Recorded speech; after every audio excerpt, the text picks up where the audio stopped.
मधु अस्पताल के private ward में किसी अपराधी की तरह सिर झुकाए बुद्ध बनी बैठी थी। पता ही नहीं चला कि वह कितनी देर से ऐसे ही बैठी थी।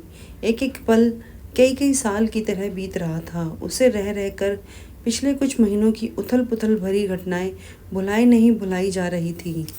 मधु की नौकरी जब शहर की एक बड़ी कंपनी में लगी थी तो घर में खुशी का माहौल था, लेकिन साथ ही मम्मी पापा को यह चिंता भी थी कि अपने शहर से दूर उस अनजान बड़े शहर में बेटी को कैसे भेजें।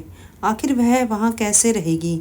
फिर उसने ही मम्मी पापा का हौसला बढ़ाया था और कहा था कि शहर भेज रहे हैं या जंगल में, लाखों लोगों में आपकी बेटी अकेली कैसे रहेगी।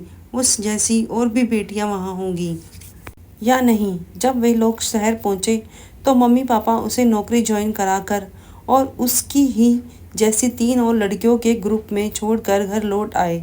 थोड़े ही दिनों बाद उनमें से 2 लड़कियों के रहने का इंतजाम उनके साथियों ने कर दिया।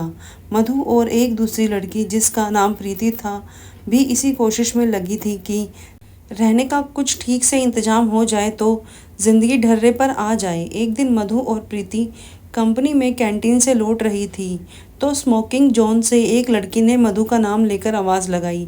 वह ठिठक सी गई कि यह कौन है जो उसे नाम लेकर आवाज़ लगा रहा है। मधु ने उधर देखा तो एक स्मार्ट सी दिखने वाली लड़की जिसके हाथ में सिगरेट थी उसे बुला रही थी। वे दोनों बिना कुछ सोचे उसके पास चली गई। मैं श्वेता हूँ, सुना है कि तुम रहने की जगह देख रही हो, मेरे पास जगह है। उस लड़की ने सिगरेट के धुएं का छल्ला उड़ाते हुए कहा।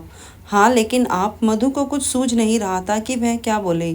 ऐसी ही हूँ मैं, कल मैं इसी समय इधर ही मिलूँगी, सोचो और फैसला लो। उस लड़की ने सिगरेट का आखिरी कश जोर से खींचा और वहाँ से चली गई।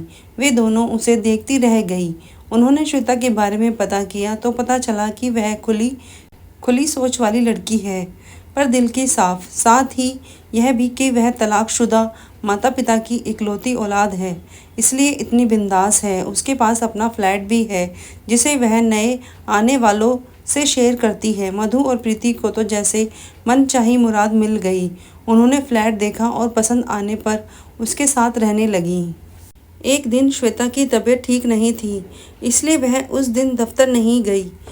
जब शाम को मधु और प्रीति घर लौटी तो उन्होंने श्वेता के साथ एक लड़के को बैठे देखा। श्वेता ने बताया कि वह लड़का उसका दूर का भाई है और अब उनके साथ ही रहेगा। यह सुनकर मधु और प्रीति उस पर काफ़ी नाराज़ हुई, लेकिन श्वेता इस बात पर अड़ी रही कि वह उनके साथ ही रहेगा। उसने तो यहाँ तक कह दिया कि वे चाहें तो अपने रहने का इंतज़ाम दूसरी जगह कर सकती हैं। यह सुनकर वे सन्न रह गईं। इसके बाद मधु और प्रीति डरी सहमी उनके साथ रहने लगी। उन्होंने देखा कि श्वेता का वह दूर का भाई कुछ दिनों तक तो बालकनी में सोता था, लेकिन बाद में वह उसके बेडरूम में ही शिफ्ट हो गया। जब उन्होंने ऐतराज़ किया तो श्वेता बोली, मेरा रिश्तेदार है और मेरा ही फ्लैट है, तुम्हें क्या दिक्कत है। श्वेता का यह रूप देखकर मधु को उससे नफरत हो गई। वैसे मधु के सीधे सहज स्वभाव के चलते श्वेता उससे उतनी नहीं खुली थी, लेकिन प्रीति से वह खुली हुई थी। वह उसको अपने दैहिक सुख के किस्से सुनाती रहती थी। कई बार मधु को भी यही सब कुछ दिखाती और सुनाती। मधु थोड़ी असहज हो जाती। एक दिन मधु, प्रीति और श्वेता दोनों पर इन बातों के लिए खासा नाराज़ हुई, लेकिन आखिर में किसी तरह प्रीति ने ही बात संभाली। मधु ने उसी समय तय किया कि वह अब इन लोगों के साथ नहीं रहेगी।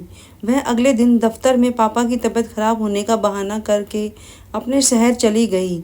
घर के लोग मधु के तय समय से 15 दिन पहले ही अचानक आ जाने से खुश तो बहुत थे, पर समझ नहीं सके कि वह इतने दिन पहले कैसे आई। लेकिन उसने उस समय घर वालों को यह नहीं बताया था कि वह किस वजह से आई थी।